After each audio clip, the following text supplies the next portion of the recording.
ভাগবতে বললেন এই কৃষ্ণ প্রেম অতীব দুর্লভে মিলয়, সহসা মিলয় না। নিজ প্রেমানন্দে কৃষ্ণ সেবানন্দ বাঁধে, তাহাতে হয় ভক্তের মহাক্রোধে। এই স্মরণ মনন এমন একটি বস্তু, যদি স্মরণে যদি ব্যাঘাত ঘটে, ওই যে কালাকৃষ্ণের কথা তো শুনছেন, আর অষ্টাবক্র মুনি কালাকৃষ্ণ উনি বসে বসে রাস্তা দিয়ে উনি যাচ্ছেন, আর অষ্টাবক্র মুনি উনি রাস্তা দিয়ে যাচ্ছেন, কালাকৃষ্ণ বসে ধ্যান করছেন। কালাকৃষ্ণ বসে ধ্যান করছে, তখন এখন অষ্টাবক্র মুনি ওর তো 8 জায়গায় ভাগ, 8 জায়গায় বাঁকা, তো উনি করলেন কি, কালাকৃষ্ণ উনি ধ্যানী গোবিন্দকে সাজাচ্ছেন এবং ঝুলুনি উঠাই দিয়েছেন। যখন ঝুলুনি উঠাই দিয়েছেন, ঝুলুনি ঝুলাচ্ছে সখীগণ, কিন্তু ঝুলুন থেকে আমার রাধা গোবিন্দ পড়ে গেছে স্মরণে, তাই উনি একটু হাসছে। এদিকে পথ দিয়ে যাচ্ছে অষ্টাবক্র মুনি, তাকিয়ে দেখে যে কালাকৃষ্ণ হাসছে। অষ্টাবক্র মুনি দেখে ওর দিকে তখন অভিশাপ করলেন যে আমার 8 জায়গায় বাঁকা, তো তাই তুমি আমাকে দেখে তুমি তিরস্কার করছো। উনি তো মুনি, উনিও তো জানে যে কোন ধ্যানে আছে, কিন্তু হলে কি হবে, কিন্তু মুনি তো তার তো সাপ কখনো বিফল হবে না। এই যে লীলা চলছে এখানে, এখানে বাধার সৃষ্টি করা মহা অপরাধ, শুধু অপরাধ না, মহা অপরাধ। আমাদের পাশাপাশি ধর্ম ইসলামকে আমরা সম্মান করি। কিভাবে? হয়তো এখানে অনেক দাদারা থাকতে পারে, কাকারা থাকতে পারে, আমরা হাটে বাজারে এই যে রমজান মাস যখন আসে, অনেকেই দেখি হিন্দুর ভদ্রলোকেরা এনারা কোনো বিড়ি সিগারেট হাটে বাজারে ধরায় না, কিন্তু ওনাদের মধ্যে অনেক দেখা যায়। আর একটা কথা কি, যখন ওরা যায় নামাজে পড়ে, নামাজ পড়ার সময়ে সামনে একটা ফাঁকা জায়গায় নামাজ পড়ছে, যায় নামাজ বিছানো আছে, কিন্তু রাস্তার ধারে হোক বা একটু অদূরেই হোক, কিন্তু মাঝখানে যে কোনো একটা ব্যারিকেড দেওয়া থাকে, একটা ছাতায় রাখুক, একটা গামছায় রাখুক, যে কোনো বস্তুই রাখুক, রাখে কেন? সরাসরি তো নামাজ পড়তে পারতো, কিন্তু সামনে কেন রাখা হয়? রাখার পিছনে কিছু কারণ আছে। কারণটা কি?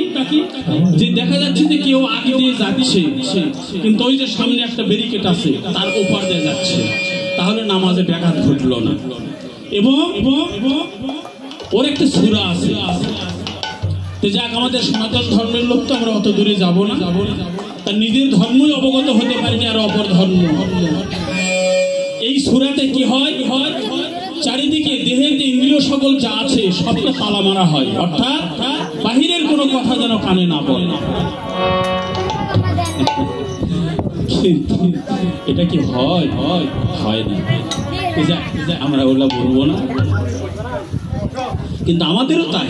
যখন আমরা সন্ধ্যাবেলায় সকালবেলা যখন স্মরণ মন নিয়ে বসবো, তো বাইরে থেকে যে কোনো লোক যদি ডাকা কিন্তু অপরাধ।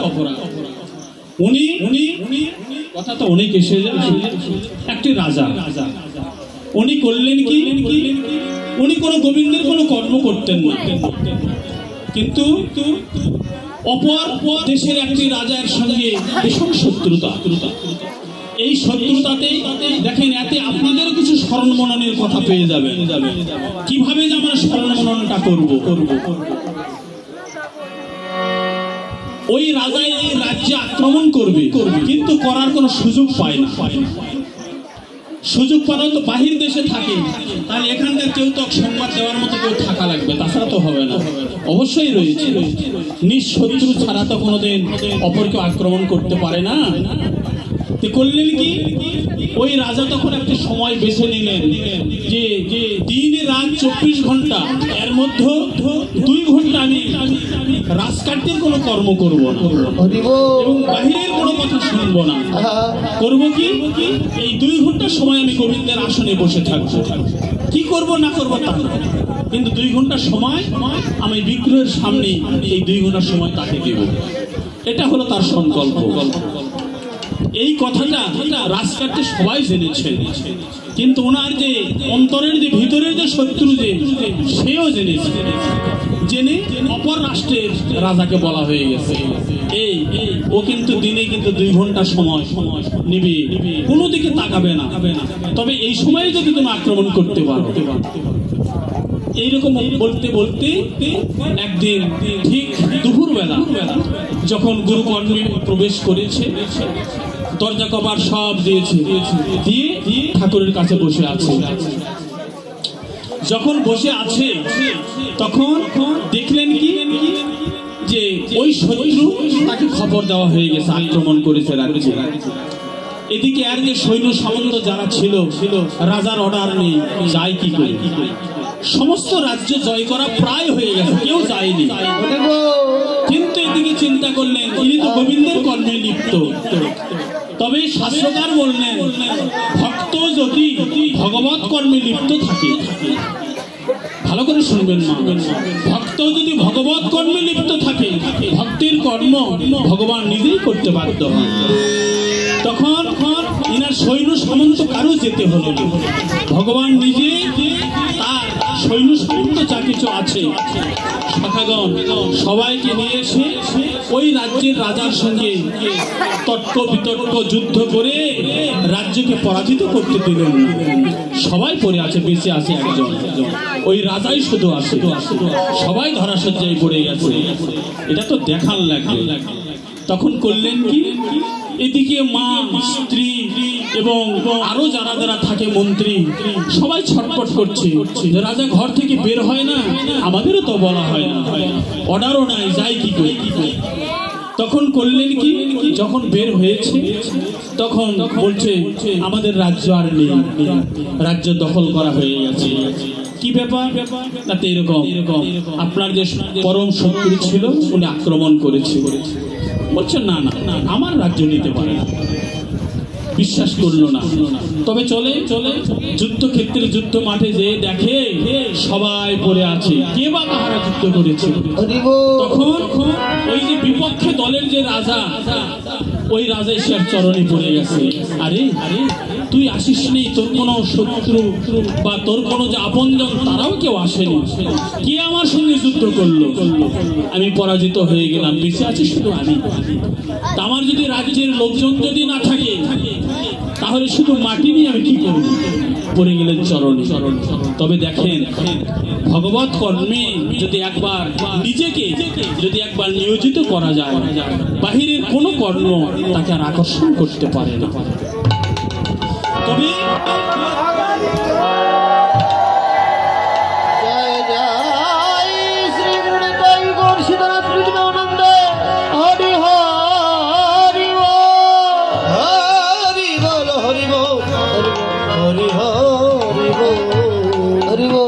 তবে আমি সবার কাছে নিবেদন করবো, সাউন্ড দেওয়া যাচ্ছে বাবা বারবার,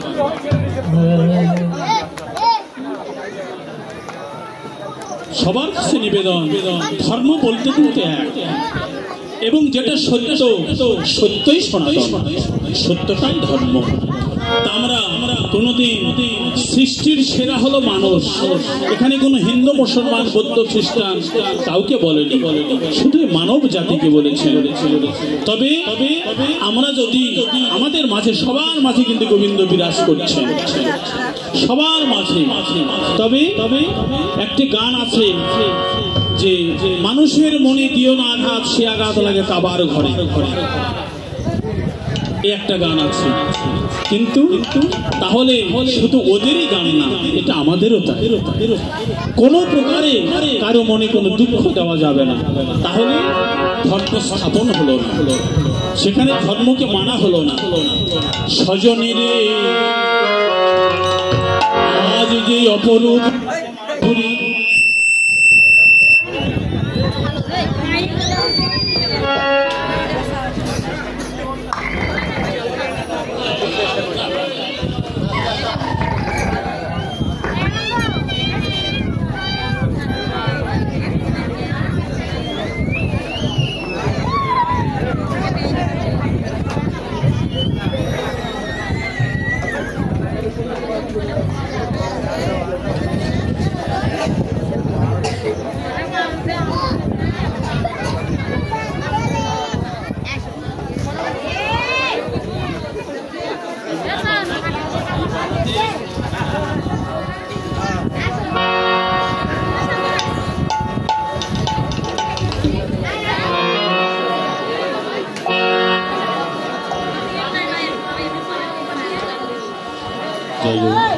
জয় রাধা মাধব। মা তোমরা বিরক্ত বোধ করে যেন কেউ উঠে যায় না রে বাবুরে, আর হয়তো কোনোদিন ভাগ্যে জুটবে কিনা জানি না, তবে আপনাদের দেখে খুব ভালো লাগতেছে যে আপনারা এভাবে নীরবে বসে শ্রবণ করছেন। তবে ভগবানের নাম এমনি ভাবেই শ্রবণ করতে হয়, তাছাড়া এই নামের কোনো ক্রিয়া হয় না। কেন? যখন সভাসিদ্ধ হলেন রাজা পরীক্ষিত, উনি এমন এক চিত্তে এই নাম ভাগবত গ্রন্থ শ্রবণ করলেন। কেন? ওনার দেহের পরমাগতি লাভের জন্য। তবে আপনারা তো এসেছেন এখানে কিছু পাওয়ার জন্য, যে কিছু নিয়ে যাব। যতগুলো কথা হোক, যদি একটি কথা নিয়ে যেতে পারেন তাহলেই জন্মের সার্থকতা হলো এবং আশাটাও সার্থক হলো। উদ্ধবকে যখন বললেন, কে রে বাবা তোমরা এত কথা বলো না,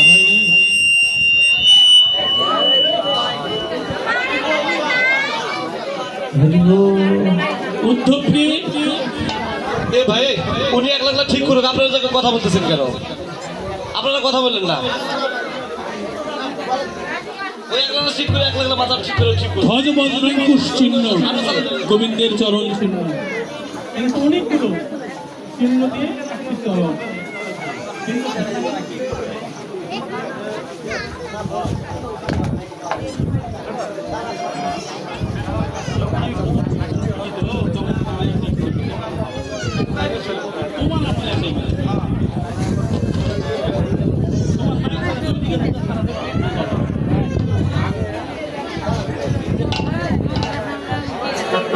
তাই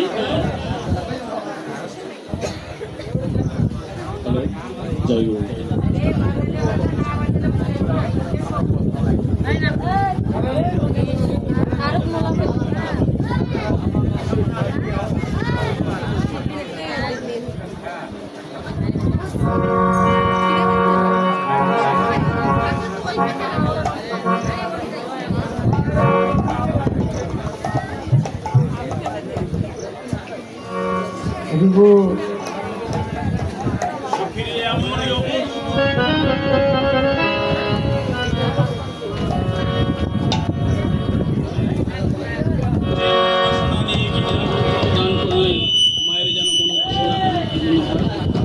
এবং গৌর গোবিন্দ কৃপা যেন লাভ করতে পারে, ভজন করতে পারে। জয় জয়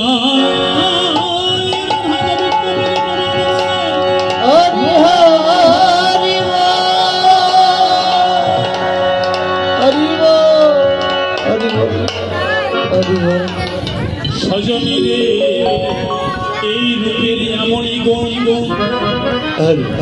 একবার যদি কেউ সদ্গুরুর এই রূপ মাধুরীকে যদি একবার কেউ দর্শন পেয়ে থাকে, তাহলে কি হয়? তার যে আসা যাওয়া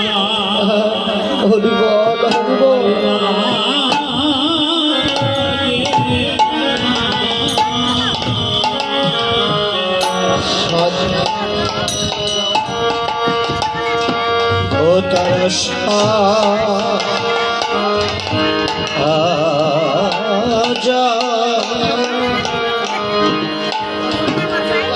ও সখী আর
এই যে দুর্লভ মানব জনম জনম জনম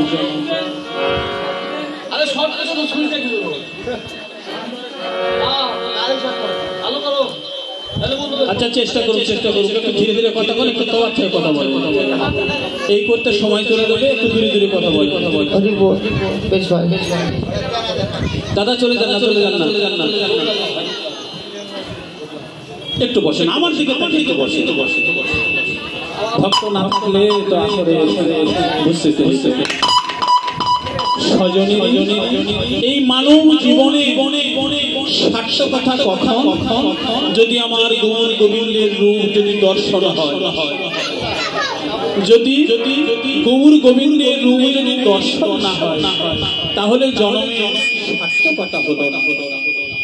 তাই সখিনী আমি মনে করেছিলাম এই রূপ মাধুরী আর দেখব এমন করে এই অপরূপ আমার নয়নে লেগেছে আমি যে আর ভুলতে পারছি না। যারা একবার নয়নে রূপ লেগে যায় জন্ম জন্মান্তরেও ভুলতে পারেন।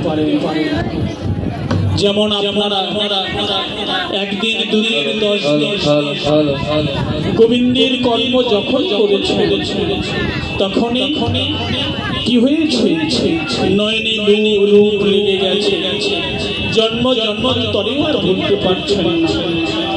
সকালবেলা ঘুম থেকে উঠবার সময় মনে একটু তাড়া হয় করে কর্ম করে আমার ঠাকুরকে জাগাতে হবে এটা অন্তরে জাগে কেন মনোপ্রাণকে তার কৃপার পথে এটাই জন্মের সার্থকতা। তাই জলের ভিতরে যদি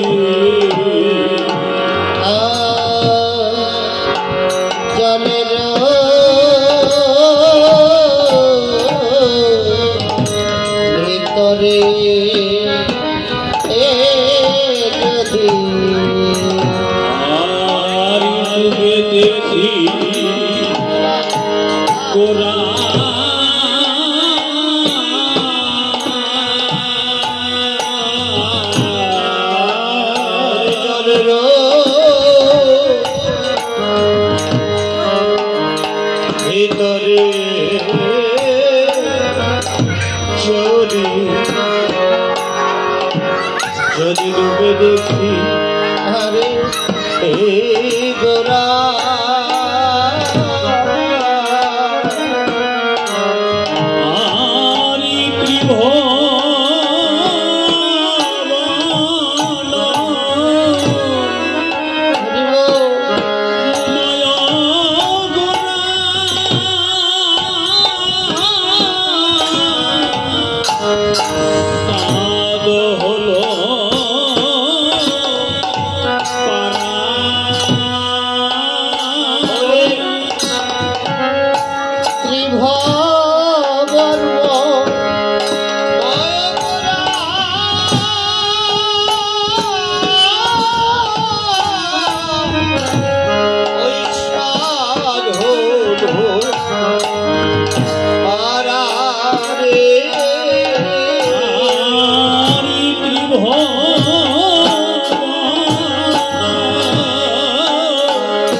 ত্রিভুবনময় গোরা সাদ হলো পাড়া পাড়া শব্দের মতো কবুর রুখানা এমন সাদের মতো তার ললাটের তিলক এমন করে দর্শন করছেন ভাব নয়নে দর্শন তো তেমনি হয়। তবে মা আজকে তো চলছে একাদশী ব্রত, আগামীকাল মহা দ্বাদশী ব্রত। আজকের একাদশীটা এখানে আপনারা কে কে করছেন একটু হাত তুলবেন তো। কেউ কি করেছেন আজকের একাদশী? কেউ করেননি, একটা বাবা করছে, মা কেউ করেননি। তোমরা না এদিকে হাত তুলতে তো টাকা লাগিচ্ছে না, মায়ের ঘরে কি না আমার কিছু কথা আছে রে বাবা। করেননি তাই না? বা আজকে যেটা ভুল থাকে সে ভুলটা সংশোধন হয়ে যায়। অর্থাৎ পঞ্জিকাতেও রয়েছে পরাহে। এই পরাহে শব্দটা লেখা কেন? অর্থাৎ গোস্বামী প্রভুপাদেরা ওনারা আজকের একাদশী কেউ করেননি, আগামীকাল করবেন।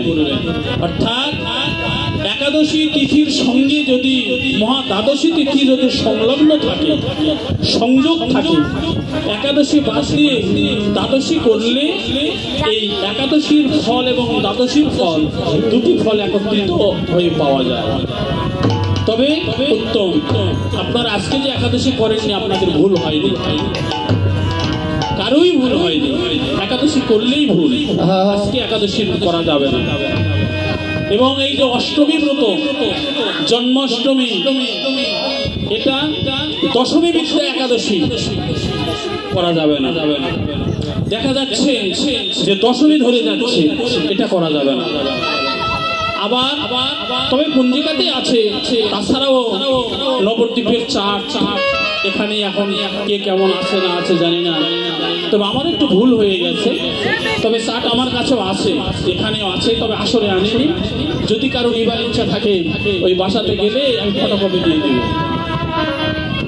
তাহলে কি হবে, এই পঞ্জিকাতেও আছে, দেখবেন পরাহে লেখা আছে, যেটা দেখবেন গোস্বামী মতে যেটা লেখা আছে, এবং চাট না হলেও সমস্যা নাই। পঞ্জিকাতেই বৈষ্ণব্রত বলে একটা জায়গায় লেখা থাকে, পঞ্জিকাতে একাদশী বৈষ্ণব্রত। এই বৈষ্ণব্রত দেখবেন যে সেখানে কি লেখা আছে, তাহলে আপনারা বুঝতে পারবেন। আগামীকাল একাদশী, অষ্টমী তিথি, আপনার দ্বাদশী ব্রত। শুধু দ্বাদশী দিয়েই নয়, একাদশী, দ্বাদশী, জন্মাষ্টমী এবং কথা কম বলো, আপনারা যে যেভাবে করবেন, তবে পঞ্চশস্য বর্জন করে করাটা এটাই শ্রেয়। পঞ্চশস্যের ভিতরে কিন্তু গম ধরা আছে। অনেকে আটা ময়দা এগুলো নিয়ে করেন, কিন্তু এটা করা যাবে না। ফলমূল তাতেও যদি একটু অসমর্থ হয়, তাহলে একটু সবজি নেওয়া যেতে পারে মাত্র। আগুনের জিনিস না নিলেই সবচেয়ে ভালো। কিন্তু যদিও কারো একটু অসমর্থই হয়, তাহলে একটু সবজি নেওয়া যাবে। শুদ্ধ ভক্তি আপনাদের হৃদয়ে প্রবেশ করুক, আপনারা আমার গৌর গোবিন্দের লীলা কথা শ্রবণ করেন। এক নাগরী অপর নাগরীকে বলছে, আমি আর এই রূপ জন্মান্তরেও দেখব না। মনে করে আমি জলের ভিতরে ডুবে গেলাম, দেখলাম সেখানেও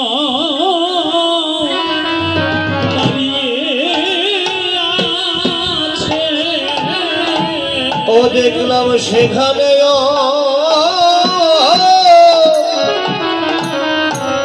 দাঁড়িয়ে আছে ওই ভুবন মোহন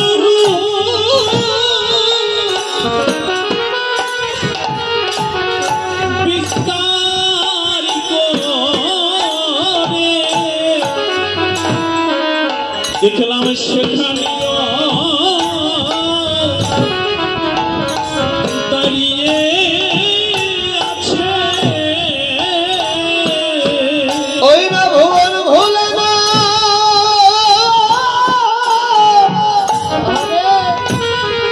ওই রূপ বিস্তার করে যেন সেখানেও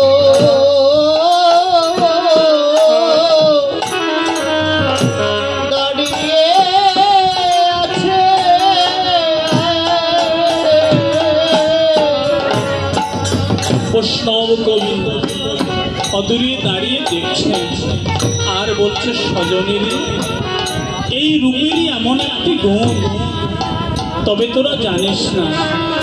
এই রূপ যে দেখেছে নয়ন কোণে, ওই রূপ যে দেখে দুটি নয়ন কোণে, ওই রূপ যে দেখেছে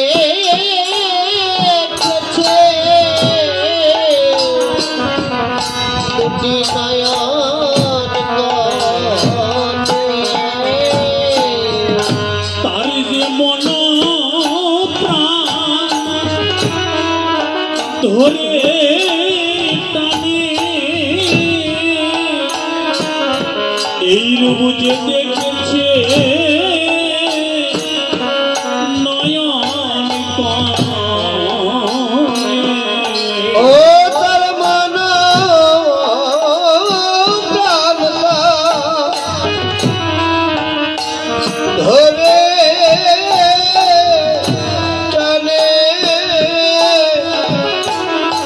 ওই বুঝে দেখেছে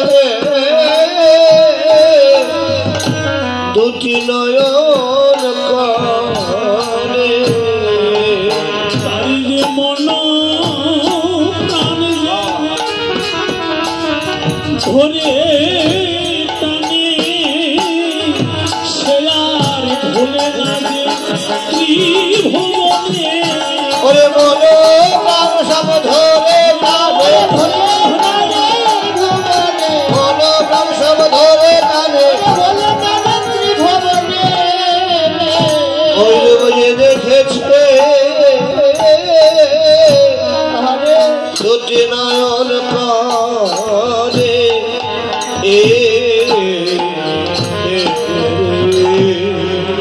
একদিন সনাতনকে বললেন, সনাতন মহাপ্রভুর কাছে জিজ্ঞাসা করছেন এই কৃষ্ণ রূপের কথা। মহাপ্রভু এক বাক্যে এক কথায় স্বীকার করলেন, জবাব দিলেন, খোল রাখো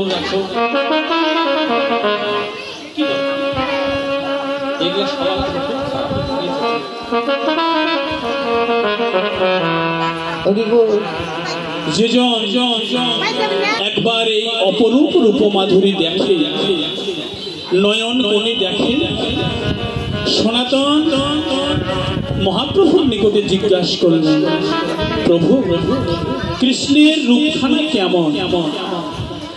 শ্রীমন মহাপ্রভু এক কথায় জবাব দিলেন, শ্রীকৃষ্ণের মধুর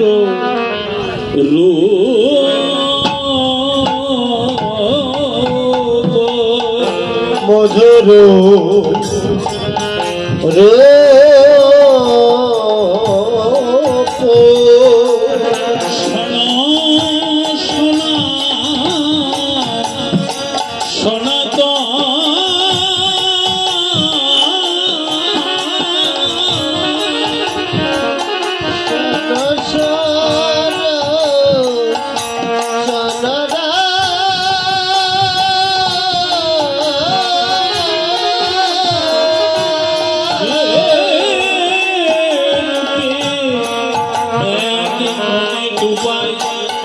এই বিশ্ব ত্রিভুবন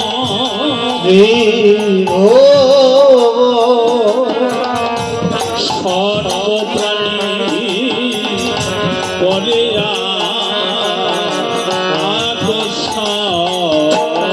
করে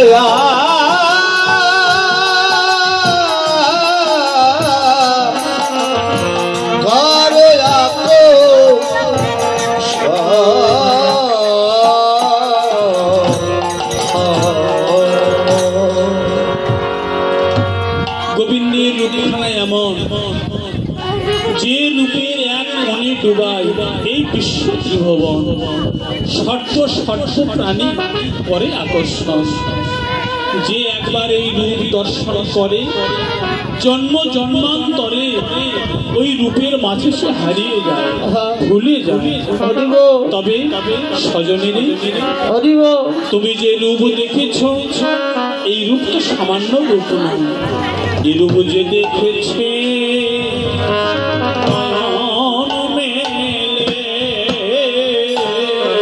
ওই যে দেখেছে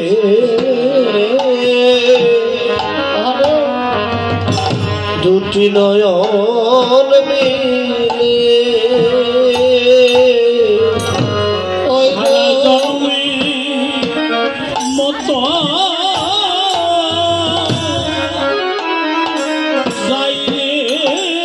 ভুলে ওই রূপ যে দেখেছে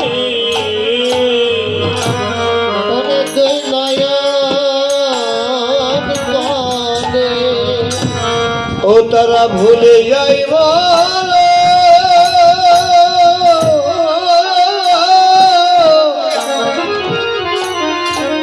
চির জন্মে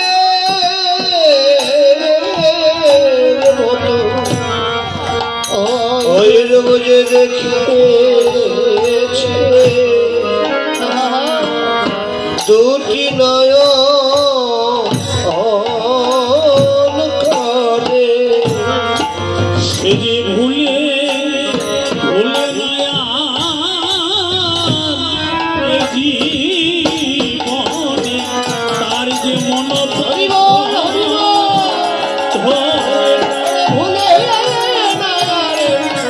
মন প্রাণ সব হরে নিল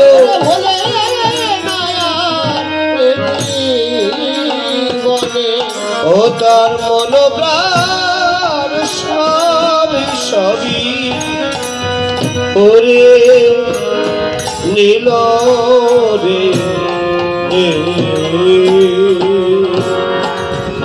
বৈষ্ণব কবি বাসুদেব ঘোষ এক পাশে দাঁড়িয়ে নাগরীকে বলছে, নাগরী রে, শুধু তুমি নয়, এই বিশ্ব ব্রহ্মাণ্ডে যদি কেউ এই অপরূপ রূপ মাধুরী একবার যদি কেউ দেখবার আশা করে, তারও তো এমনই হয়। তাই বাসুদেব ঘোষে কহে গোড়ায় অনুরাগে, বাসুদেব ঘোষ কহে গোড়ায় অনুরাগে, বাসুদেব ঘোষে কহে গোড়ায় অনুরাগে, বাসুদেব ঘোষ কহে গোড়ায় অনুরাগে। সোনার বরণ গোড়া সাধুর মাঝে জাগে, সোনার বরণ গোড়া সাধু হিয়ার মাঝে জাগে, সোনার বরণ গোড়া সাধু হিয়ার মাঝে জাগে, সোনার বরণ গোড়া সাধু হিয়ার মাঝে জাগে। সোনার বরণ গোড়া সাধু হিয়ার মাঝে জাগে।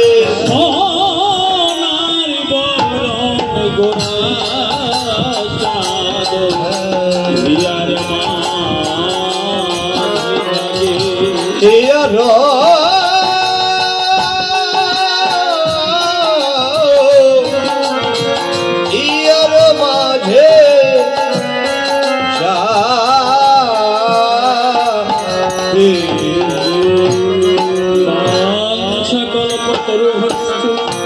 কৃপা সিন্ধু হয়ে বল পতিতান পাবন সর্ব বৈষ্ণবে নমঃ নমনা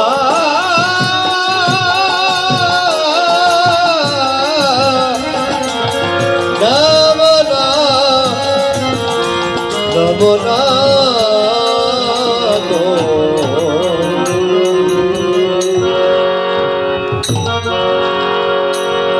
মধুর মধুর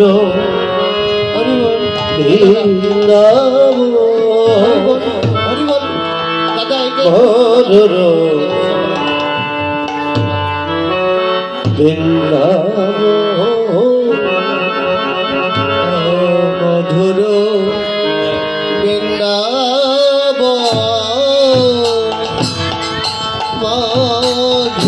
মধুর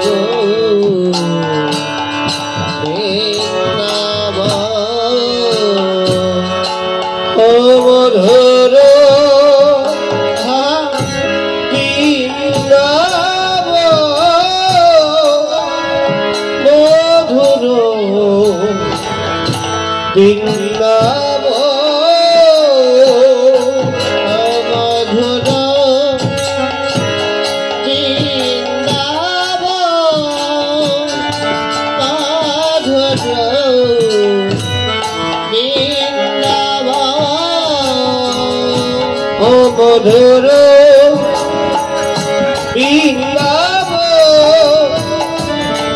মধুর বৃন্দাব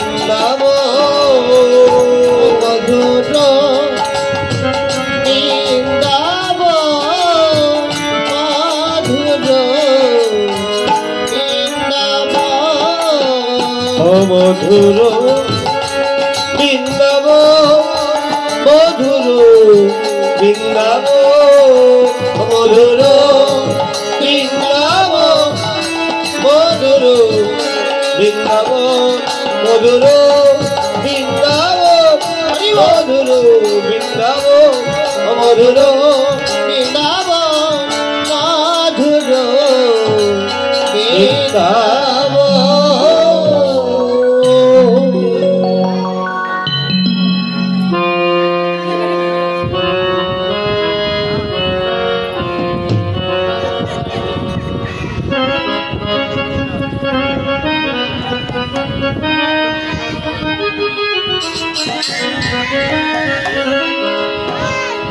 রাধে তোমায় বারে বারে হরিব করি যে মানা মানা হরিব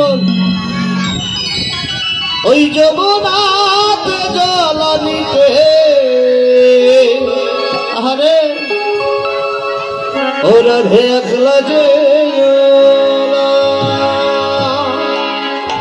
হরিব ও রাধে ও রাধে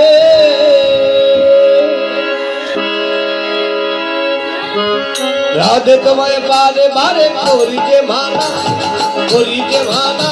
ওই যমুনাতে জল নিতে একা যেও না ও রাধে ও রাধে যমুনাতে জল নিতে একা যেও না রাধে তোমায় বারে বারে করি যে মানা রাধে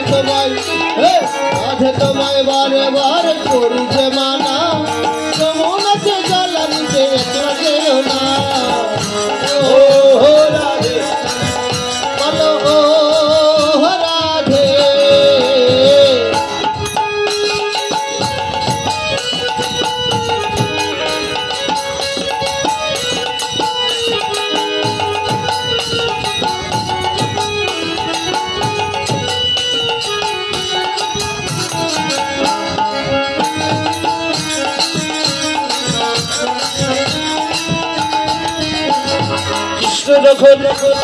কৃষ্ণ যখন কদম তলায় বাজায় বাঁশরি রাধে তুমি জলঙ্গে যাও লয়ে ঘাগরি কৃষ্ণ যখন কদম তলায়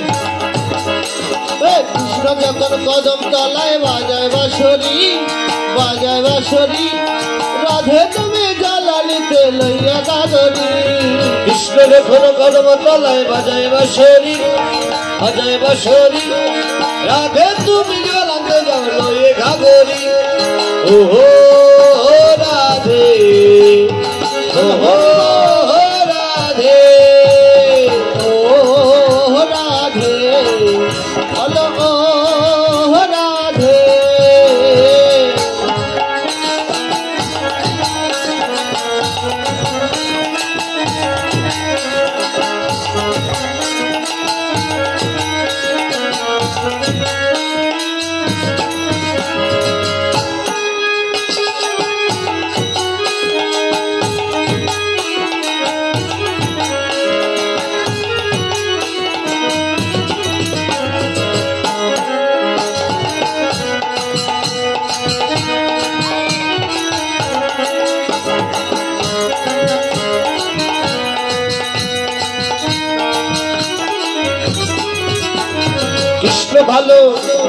কৃষ্ণ ভালোবেসে তোমার হলো যে বদনাম ভালোবাসার জন্য তোমার কলম কিনি না কৃষ্ণ ভালোবেসার জন্য হলো যে বদনাম তুমি বারে বারে কিনি না ওই কৃষ্ণ ভালোবেসে তোমার হলো যে বদনাম ওই ভালোবাসার জন্য তোমার কলম কিনি নাম ও রাধে বলো ও রাধে রাধে তোমায় বারে বারে করি যে মানা যমুনাতে জ্বালানিতে একলা যেও না ও রাধে বলো ও রাধে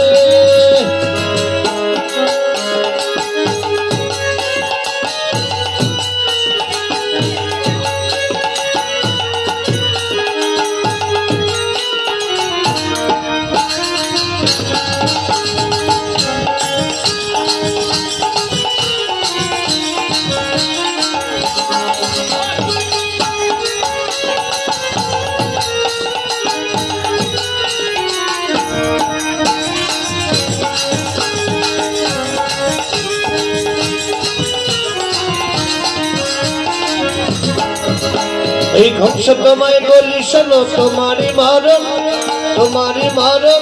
এই গোকুলেতে বাড়ছে দেখো আধার রত্ন ও রাধে ও রাধে ও রাধে ও রাধে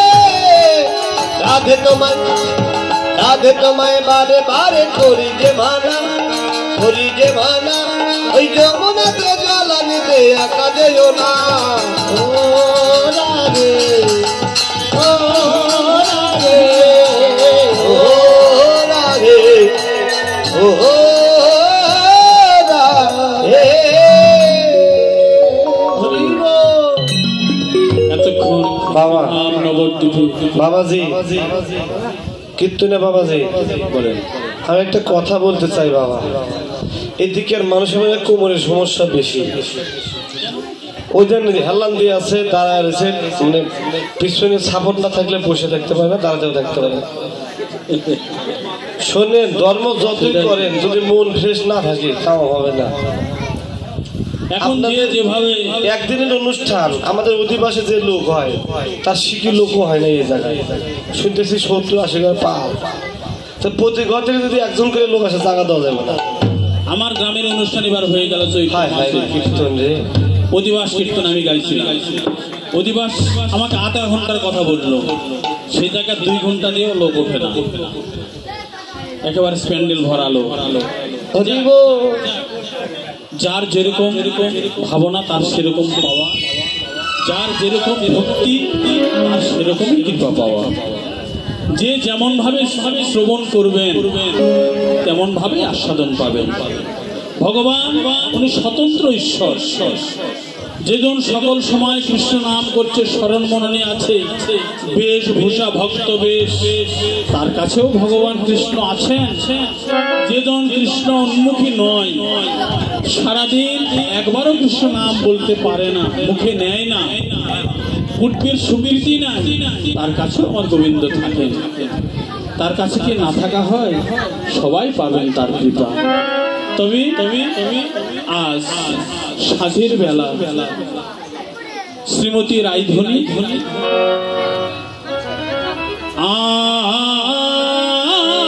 আদি কৃষ্ণ বক্ষ বিলাসিনী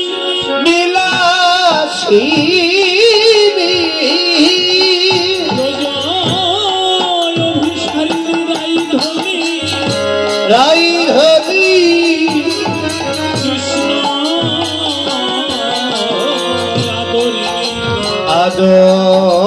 আদরিণী শ্যামে গরবে গরবিনী গরদিনী অষ্ট সখীর প্রধান নায়িকা নায়িকা আদি গোবিন্দের সামর্থারতির শিরোমণি রাধারানী শ্যামে গরবে গরবিনী আজ সাঁঝের বেলায় যমুনায় গিয়ে অপরূপ রূপ মাধুরী দর্শন করে আদি প্রিয় সখী ললিতা বিশাখা চিত্রা চন্দ্রকলতা সুদেবী সখীদের গলা জড়িয়ে ধরে বললেন সখীরে সখী রে আয় আয় শুনে যা শুনে যা শুনে যা শুনে যা আমার কৃষ্ণ রূপে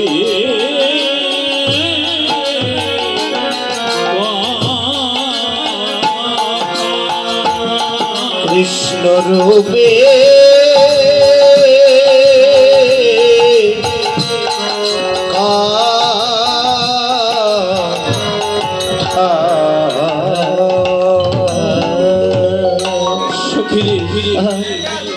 ওই যে সকালবেলা বিশাখার মুখে পুট্পর আগে যে শুনেছিলাম যার রূপের কথা তাকে আমার দেখবার সৌভাগ্য হলো দেখলাম কিন্তু আমার পরিণাম ভালো হয়নি আমি যে শুনিয়া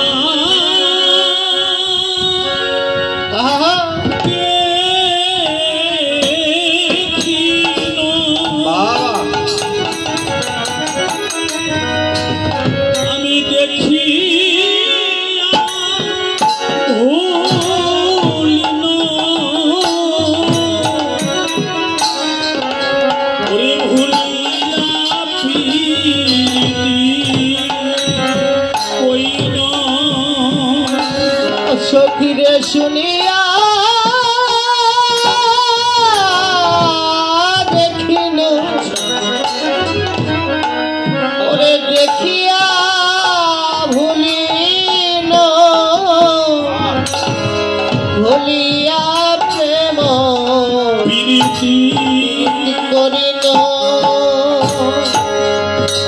আগে জানলে হরিবল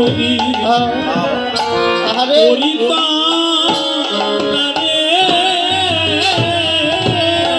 ও সখী আগে জানলে পিরি পিরি করতাম না রে সখী রে আগে জানলে পিরি করে করতাম না রে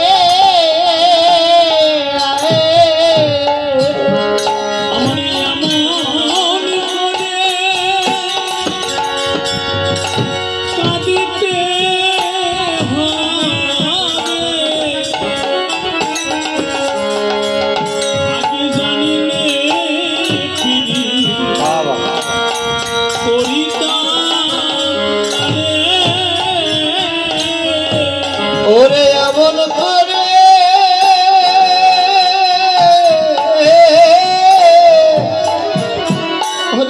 আমায় কাঁদিতে হবে আগে জানলে ফিরি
করতাম না রে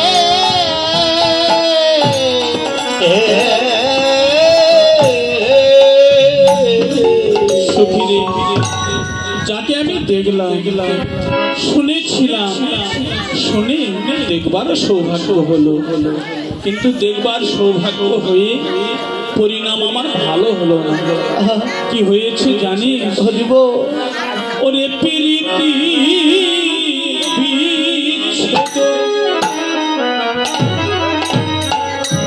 ওরে না রহে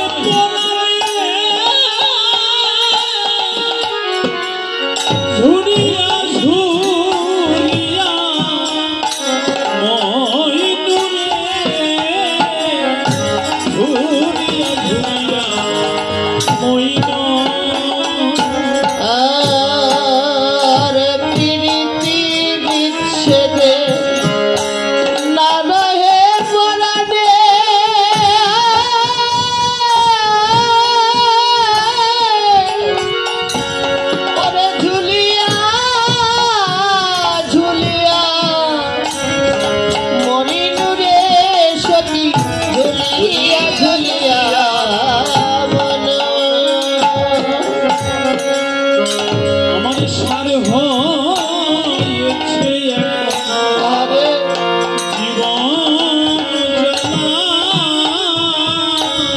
ওই আমার সার হয়েছে আমার জীবন জ্বালা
সখী সেই ভালোবাসা আমার এখন যে গলার মালা হয়ে গেছে, শুধু গলার মালাই নয়, জীবনের জ্বালা হয়ে গেছে। সইকে বলে প্রীতি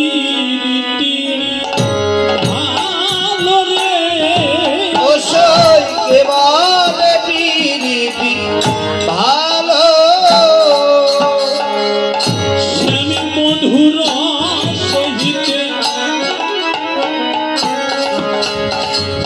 প্রীতি করিয়ে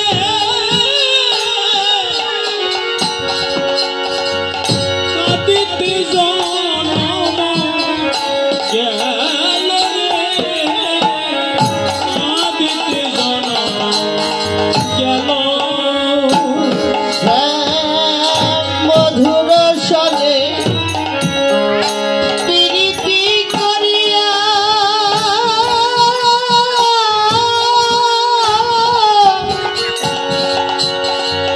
পরাণে আমার জন্ম গেল রে, ওরে কাঁদিতে জন্ম গেল। আমি যে আরি কত কাঁদিব বলো, ও আমি আর কত কাঁদব বলো, কাদার লাগি আমার জন্ম হলো, আর কত আমি কাঁদিব বলো। ওই কালার লাগি ওরে কাদার লাগি আমার জানা হলো, আমি যে আর কত কাঁদব বলো।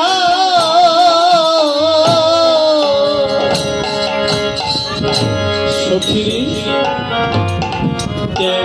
মনে হয় আমার খাওয়ার জন্য আমার এই ব্রজে আসা। যখন থেকে আমি ব্রজে এসেছি, মা কীর্তিকার ঘরে যখন জন্ম নিয়েছি, তখন থেকে আমার কাঁদা শুরু হলো। আমার তো কাঁদার শেষ হলো না রে। তবে মনে মনে আমি ভেবেছিলাম যে আমার পীড়িতের জ্বালা আর মৃত্যু যন্ত্রণা, প্রেমের যন্ত্রণা আর মৃত্যু যন্ত্রণা, দুটি যন্ত্রণা আমি একদিন দাঁড়িপাল্লায় তুলে দিয়েছিলাম। পরিণাম কি হয়েছে জানিস? সে যে প্রীতি মিরিতি, প্রীতি হলো প্রেম, মিরিতি হলো মৃত্যু। প্রীতি মিরিতি তুলে তোলাইয়ে প্রীতিকে ওরে প্রীতি প্রীতি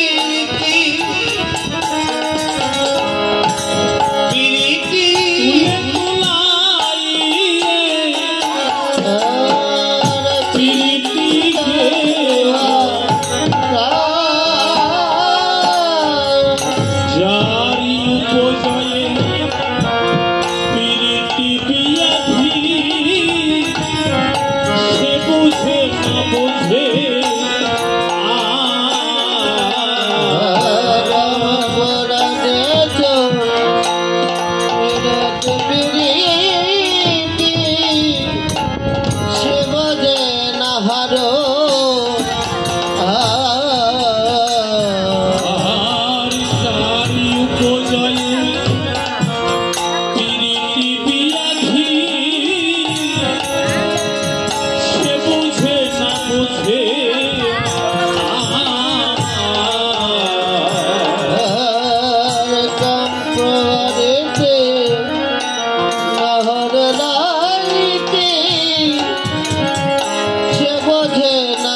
তারা আরে ওরে যারা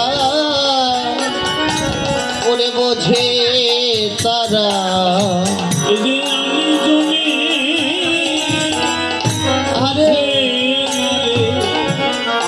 সেই প্রেমের যারা বোঝে তারা ওরে আনে জানকে জানে না রে ওরে প্রেমের যারা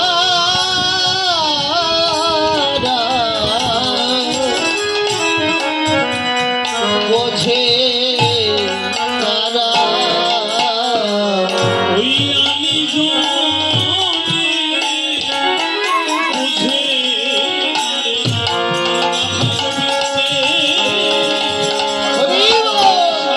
আর এই হাজারে না রে যারা বোঝে তারা আর এই হাজারে না রে ওরে প্রেমিক যারা ওরে বোঝে তারা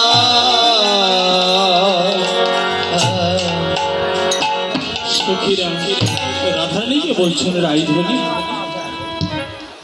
সময় কত বলো আরে 1 ঘন্টা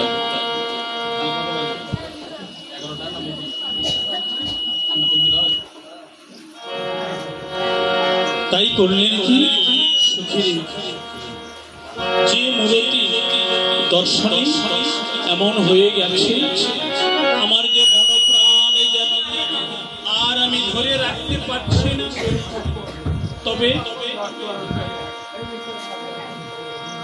এই মনপ্রাণ যেমন করে আমার এমন হয়ে গেছে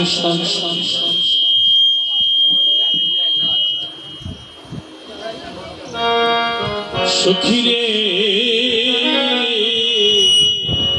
রাধারানী যে রূপ দর্শন করেছে প্রিয় সখী ললিতা বিশাখা সখীদের গলা জড়িয়ে ধরে বলতে লাগলেন সখী যে দেখেছে সে তো বলতে পারে না আর যে বলবে সে দেখতে পায় না তাই সেই রূপের কথায় আমি আর তোকে কি বলবো আমি যে কি রূপ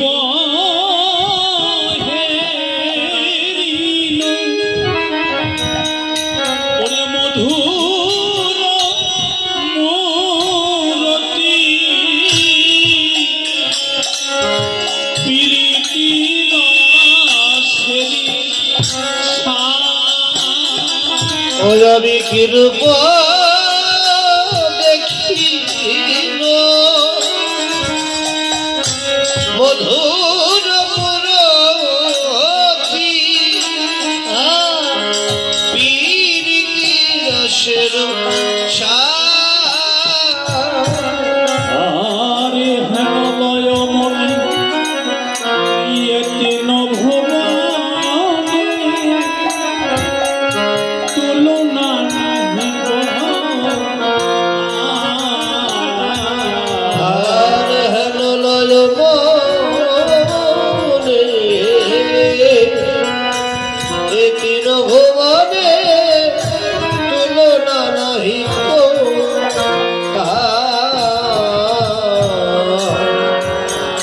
এই রূপের তুলনা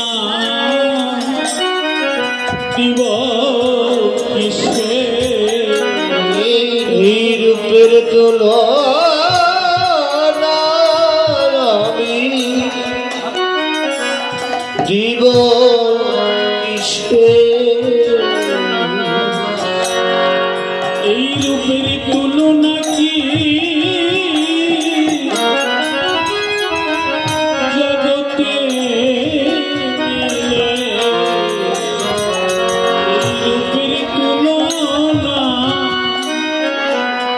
আমি দিব কিসে এই রূপের তুলনা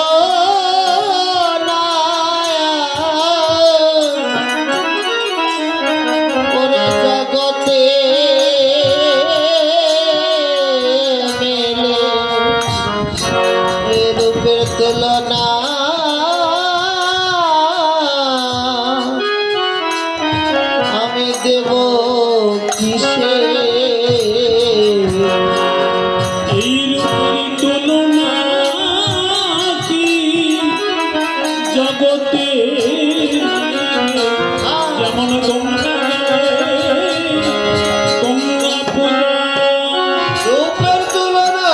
কিসে করে মামা পূজা না দিব কিসে রূপে তোলা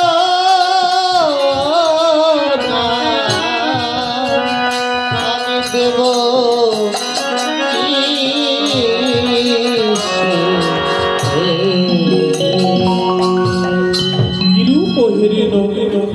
মধুর মূরত পীড়িতি রসের শ্বাস হেন লয় মনে এতিন ভবনে তুলনা নাহি কয়া এমন অপরূপ রূপ মাধুরী দেখিলাম সেই রূপের মাধুরী রূপের মধুরিমা তুমি আর আমি কি বলবো সে যে বড় দিয়া ওরে চূড়ানো টালনি কপালে চন্দন ওরে বড় বিনোদিয়া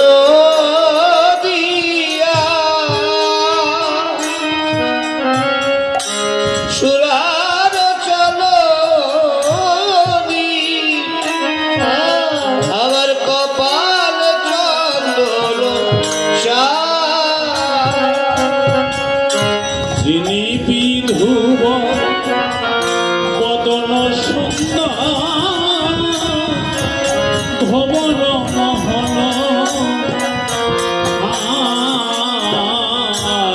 আর যিনি বিধুব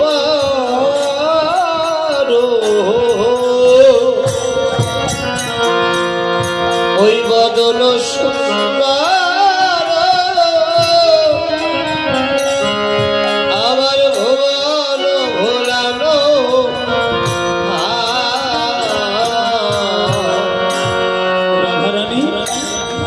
রূপকে দর্শন করলেন দর্শন করে প্রিয় সখী ললিতা বিশাখা চিত্রা চম্পকলতা সখীদের ডেকে ডেকে বলছেন যিনি বিধুবর বদন সুন্দর ভবন মোহন ফাঁদ তার তার রূপের এমন একটি ফাঁদ পেতেছে এই ফাঁদে মনে হয় সবাই একদিন পড়বে ভবন মোহন ফাঁদ নব জলধর রসে ঢরঢর বরণ চিকন কালা গোবিন্দের রূপের বর্ণনা করতে লাগলেন বরণ চিকন কালা নব জলধর জলধর মেঘ মেঘের বর্ণ আর আমার গোবিন্দের অঙ্গের বর্ণ নব জলধর রসে ঢরঢর বরণ চিকন কালা অঙ্গের বর্ণখানা মনে হয় মেঘের সঙ্গে যে বিজুলি আছে এই বিজুলি খানা যেন গোবিন্দের অঙ্গের সঙ্গেও জড়িত আছে এখানে মেঘ কৃষ্ণাঙ্গ আর বিজুলি গোবিন্দের পরিধানের পীত বস্ত্র দর্শন করছে যিনি বিধুবর বদন সুন্দর বরণ চিকন কালা এমন বর্ণ তার অঙ্গে এমন রূপ আমি কোনদিন তো এমন দেখি আমি কোনদিন এমন দেব তো দেখি নাই রে কোনদিন তো দেখি কোনদিন তো দেখি নাই রে এই যমুনার ঘাটে দেখলাম গিয়ে এমন রূপ তো কোনদিন দেখি নাই রে ওই যমুনার ঘাটে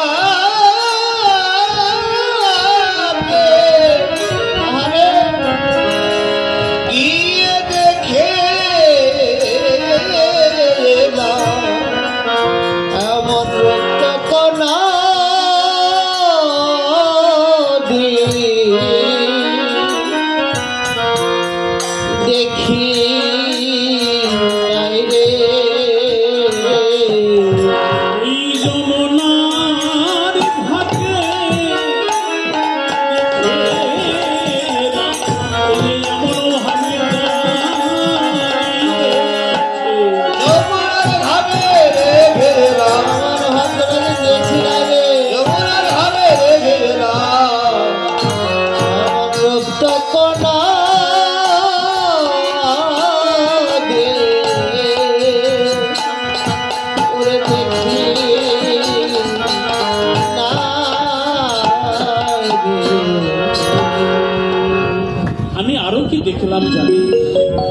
কোনদিন তো এমন দেখিনি সেজে চোরা ভুরু যেন কামিরা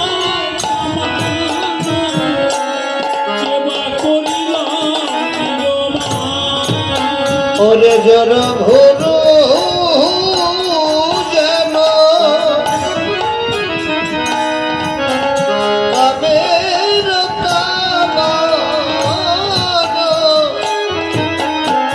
সেবা করিল রে তরল নয়ানি তেরেছ সরণি ভীষণ কুসুম আবার তরল মনে জয় মেঘবানে কিসমা কুসুম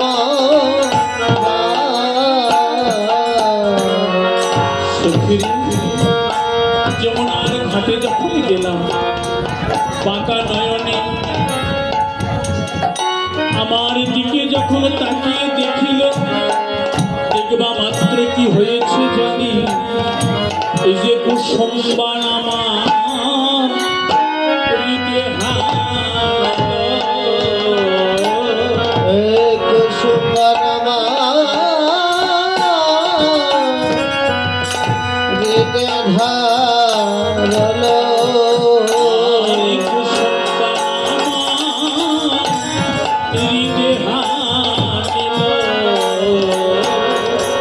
জন কুসুম বানামা হৃদয়ে ধারল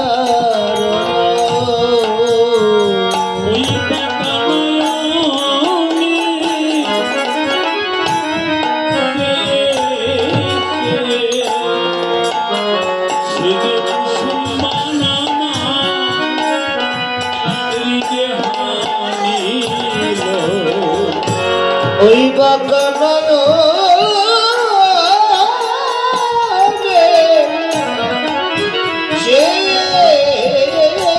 চেয়ে কুসুম বানামা ছেড়ে রইল ওই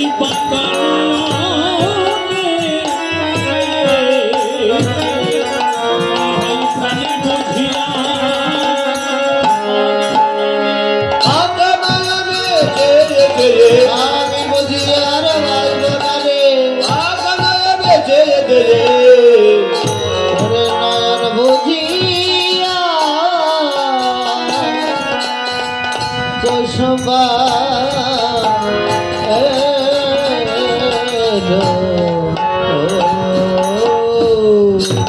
সখী এমন করে আমি দর্শন করেছি তোকে আর কি বলবো সাউন্ডটা তো ডাবে গেল বাবা হরিব আইসে গান গা শান্তি হচ্ছে না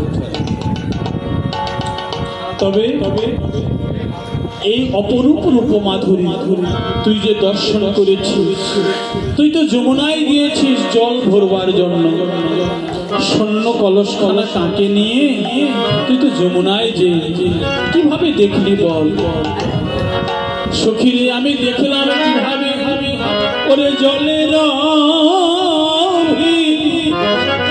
তরে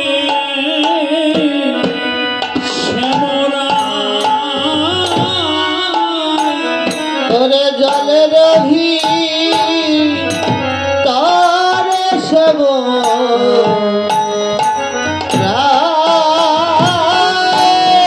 সখীরে দেখলাম জলের ভি তারে সব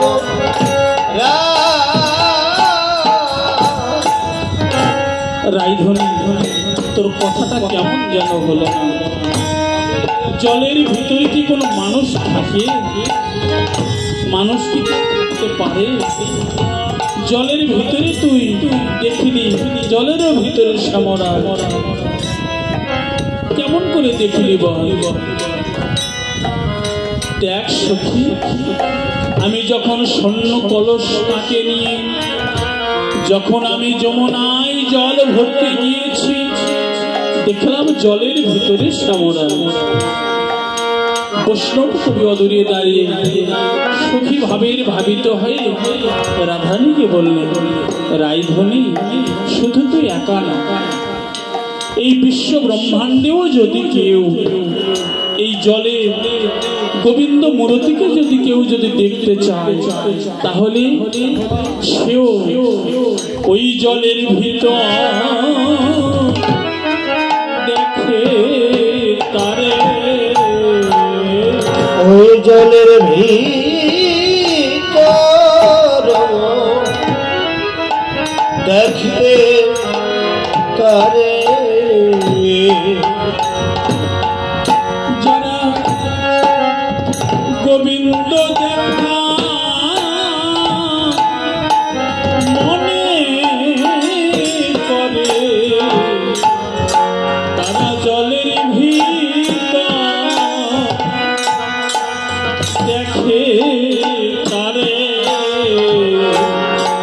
যারা গোবিন্দ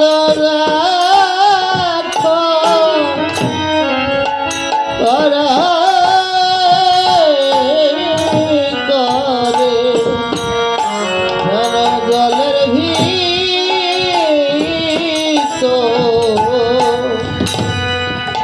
দেখা করে।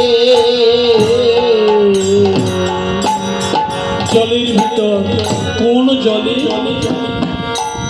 সব জলে তো গোবিন্দ বদন দর্শন হয় না।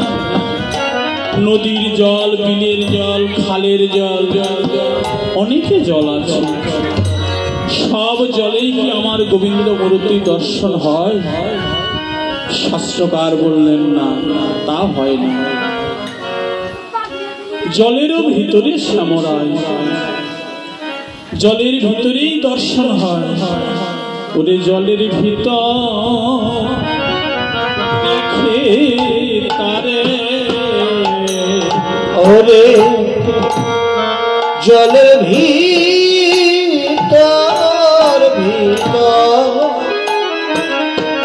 দেখি তারে।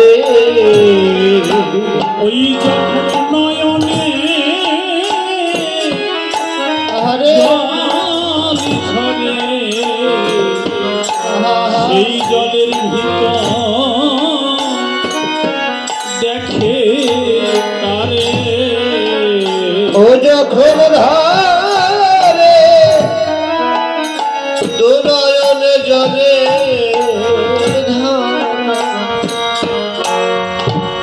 ওই না জলের ভিতর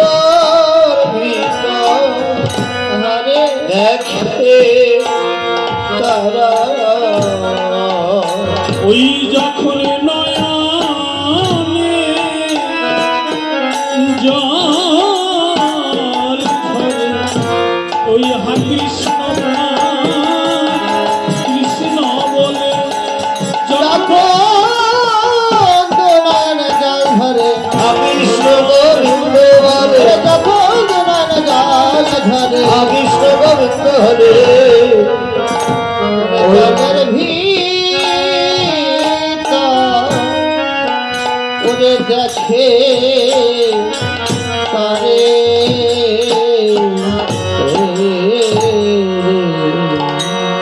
সখিরে যখন নয়নের জল ঝরে, হা কৃষ্ণ হা গোবিন্দ বলে ওই নয়নের জলে গোবিন্দ মূর্তি দর্শন হয়। যার প্রেম নাই, যার অশ্রু নাই, তার গোবিন্দ দর্শনও নাই। একজন গীতা পাঠক গীতা পাঠ করছেন, কিন্তু শ্রীমন মহাপ্রভু অদূরে যাচ্ছেন, রাস্তা দিয়ে যাচ্ছেন পারিষদ সঙ্গে নিয়ে, কানে পড়ে গেছে, কিন্তু গীতার শ্লোক তার উচ্চারণ সঠিক হচ্ছে না, ব্যাখ্যাগুলোও সঠিক হচ্ছে না, কিন্তু অঝর নয়নে কাঁদছে। এক পা দুপা করে শ্রীমন মহাপ্রভু তার নিকটে গেলেন, গীতা পাঠ করছেন, আর দেখছেন মহাপ্রভু জিজ্ঞাসা করলেন, আচ্ছা আচ্ছা তুমি তো গীতা পাঠ করছো, তোমার গীতা পাঠ উচ্চারণগুলো এবং ব্যাখ্যাগুলো একটিও সঠিক হচ্ছে না, কিন্তু তুমি এমন করে কাঁদছো কেন? তুমি এমন করে কাঁদছো কেন? শ্রীমন মহাপ্রভু জিজ্ঞাসা করলেন। গীতা পাঠ রেখে কর জোর করে প্রভুর দিকে তাকিয়ে বললেন, প্রভু আমি মূর্খ, তো আমার বিদ্যা শিক্ষা তেমন নাই, তবে আমি পাঠ করতেও তেমন পারি না, তবে আমি কাঁদছি কেন?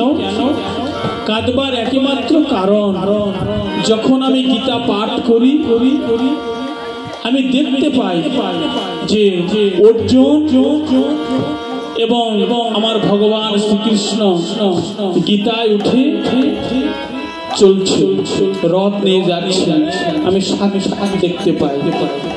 মহাপ্রভু বললেন, সার্থক তুমি গীতা পাঠো, যে তুমি গীতা পাঠ করছো আর শ্রীমুখের বাণী অর্জুনকে লক্ষ্য করে কিন্তু এই গীতাখানা রচনা করেছেন।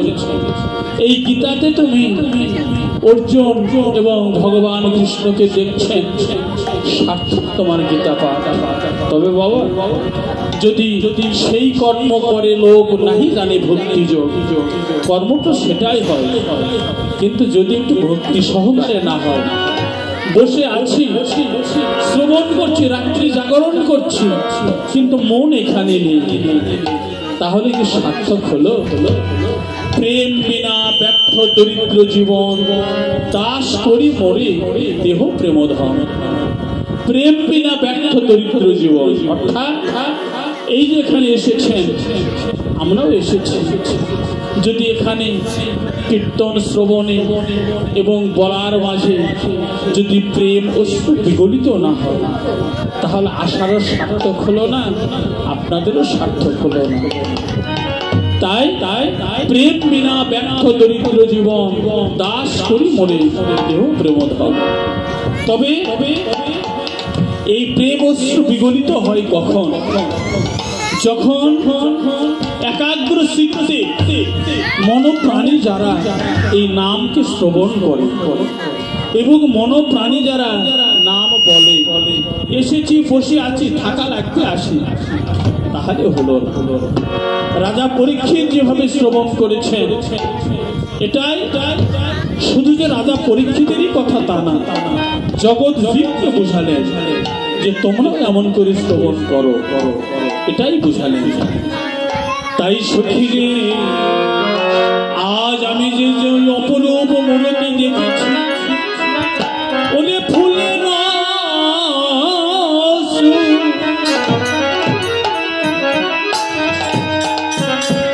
সুরাটি মাঠে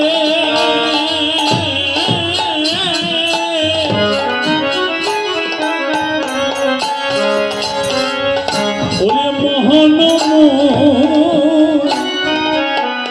মুরলি হাতে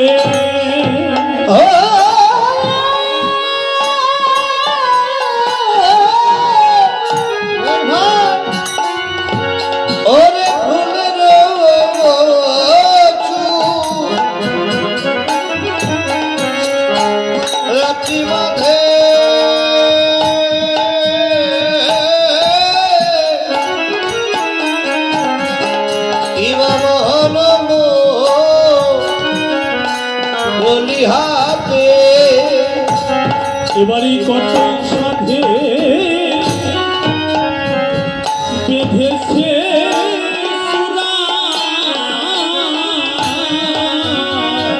আরে কত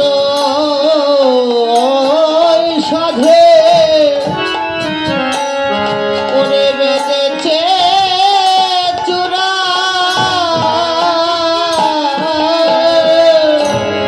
ওই জাতি জুথি ফুল তুলিয়া, ওই কতই সাধে বেঁধেছে চূড়া। জাতি জ্যোতি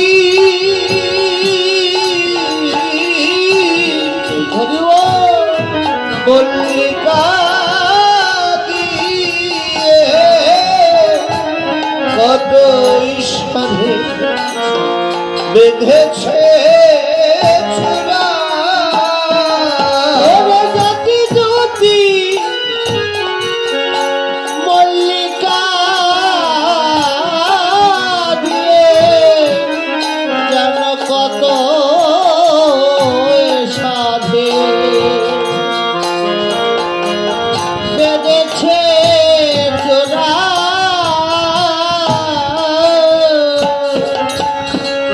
ওই জাতি জুঠি ফুল তুলিয়া বাদন ভাগে জাতি জ্যোতি ফুল তুলিয়া আমার ভাবে বেঁধেছে চোরা জাতি জ্যোতি ফুল তুলিয়া ওরে আমার ভাবে বেঁধেছে চোরা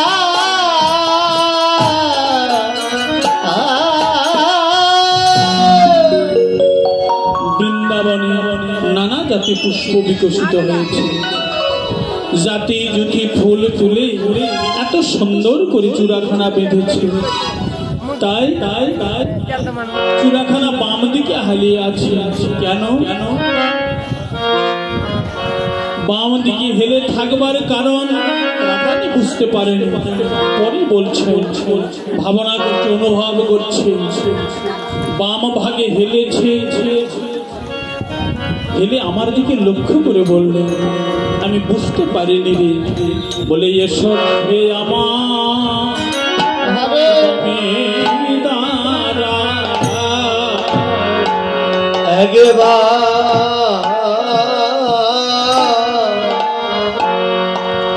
ঈশ্বরা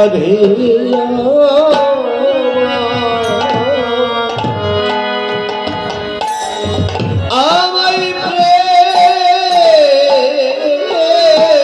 দৌরা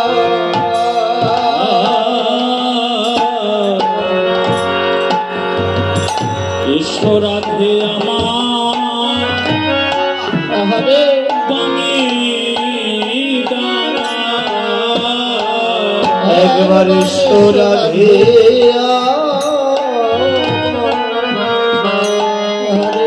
আমার বামে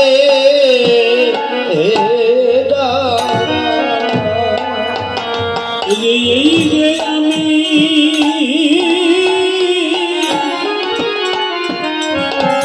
হেলে রইলাম, এই যে তোমার আশা পথ চেয়ে।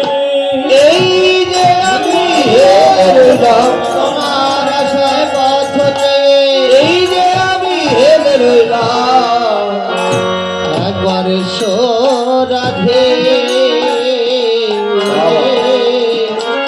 আমার বামে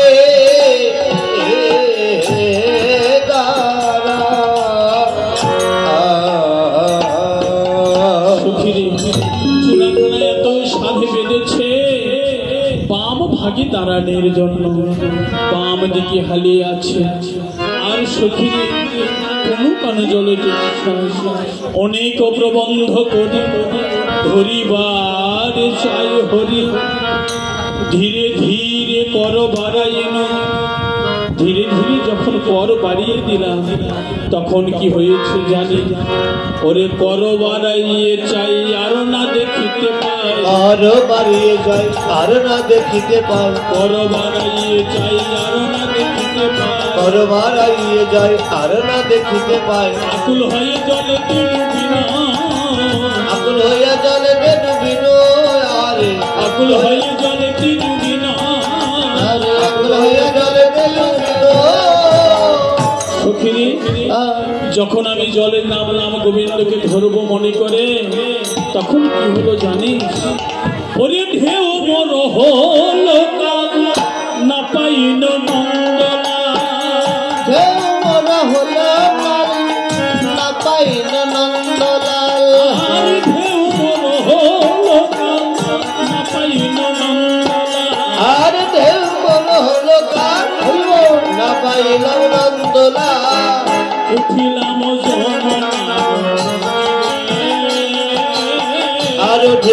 যমুনার তীরে উঠিলাম যমুনার তীরে ঢেউ মোড় হলো ঢেউ ঢেউ কালি হয় কার যেজন গুরুকে আশ্রয় না করে গুরুকে সঙ্গে না নিয়ে যেজন আমার গোবিন্দকে ধরতে চায় এবং ধরতে যায় তার কখনো গোবিন্দকে ধরা হয় না। ঢেউ মোড় হলো কার গুরুকে আশ্রয় না করে গোবিন্দকে ধরতে যাওয়া কখনোই যায় না। এই যে এই দেহের মধ্যেও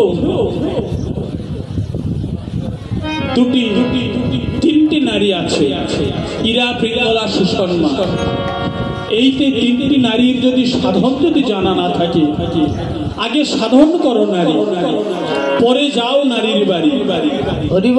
যদি নারী যদি সাধন না থাকে তাহলে পলকেই প্রলয়, পলকেই প্রলয়, এবং শুধু প্রলয় নয়, যেখানে প্রলয় সেখানেই মৃত্যু। তাই হেউ মোড় হলো কাল যেজন একবার গুরুকে আশ্রয় না করে আমার গোবিন্দকে ধরতে চায়, তার তো কৃষ্ণ ধরা তো হয় না, তার যে কৃষ্ণ ধরা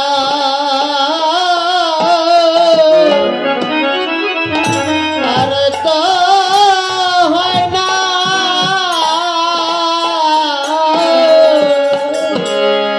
কেবল চলে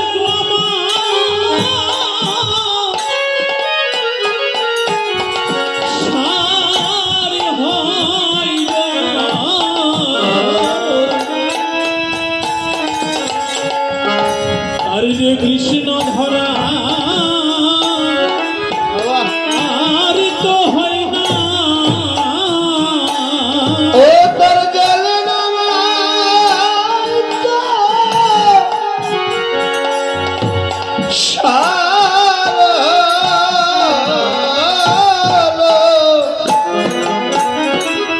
ওরে কৃষ্ণ ধরাটা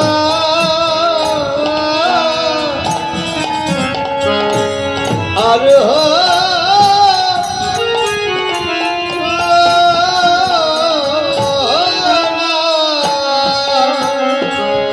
তার যে আসা যাওয়া সার হইল, আসা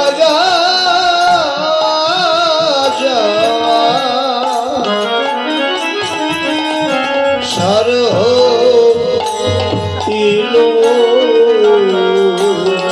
যেজন গোবিন্দ ধনী হয়ে চিনিল না গো, তার যে আসা যাওয়া সারে হইল, গোবিন্দ ধনকে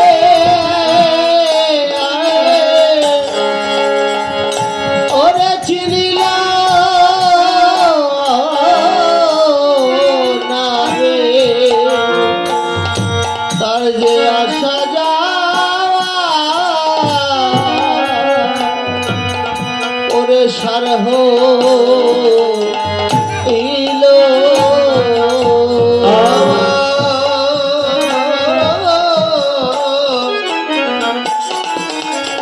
আমার গোবিন্দ ধনকে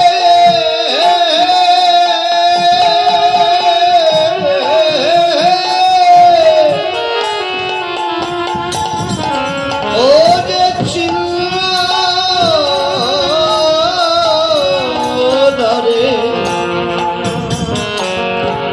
ও তারা সাজা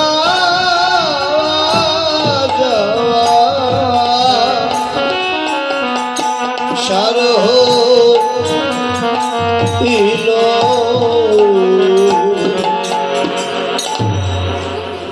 গোবিন্দ ধন কেমন কৃষ ধাতুতে স্ন উৎপত্তি করিয়া হয় কৃষ্ণ। কৃষ্ণ জীবের সত্তাবাচক, কৃষ্ণ জীবের আনন্দদায়ক। যে দেহে কৃষ্ণ নেই সেই দেহে কোনো আনন্দ নেই। তাই তাই কাম থাকিতে প্রেম হবে না, ব্রজগোপীর ভাববে না।